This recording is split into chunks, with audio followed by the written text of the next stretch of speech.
Councillor Perks to speak. Thank you, Speaker. I must confess I had some trepidations coming into this debate.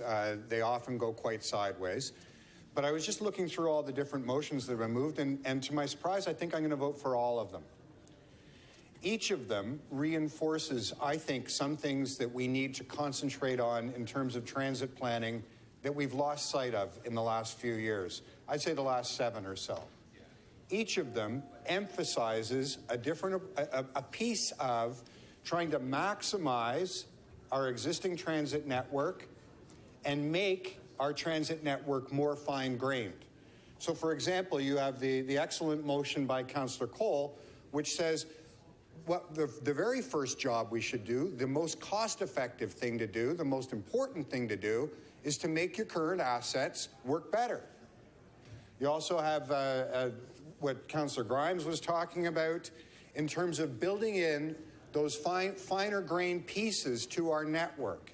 And I want to remind all of you, the largest infrastructure project in the country is doing precisely that, the Eglinton Crosstown.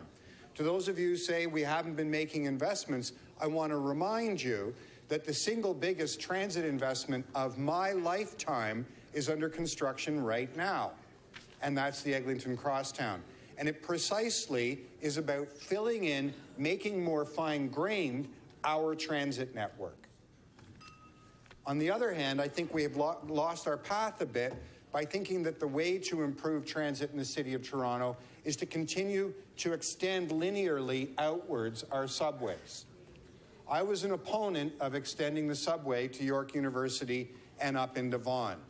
Similarly, I've been an opponent of extending the subway out into Scarborough. I always thought a much better solution was a fine-grained light rail network. And similarly, I think it's a mistake to just continue to expand the subway north on the Yonge line. For those longer haul trips, a much better solution, which is one which I thought we were starting with this term, is to make better use of long-distance commuter rail, regional express rail. That is what people in York Region and further reaches of the GTA should be relying on.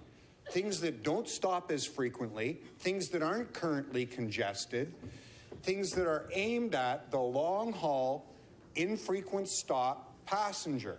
That's where we should be investing, and that's why I have to support what Councillor Matlow is doing, which is to say, no, extending the subway further north along Yonge congests an already congested system. I've had concerns at some of the versions of Regional Express Rail adding too many stations in, but the basic idea of if you want to travel from Maple to downtown Toronto, you should be taking a long-haul system that only stops once or twice on the way and is funded by the province or region-wide. That's a much better solution than to put them on a subway that's full and stops and stops and stops and stops and stops and stops and stops.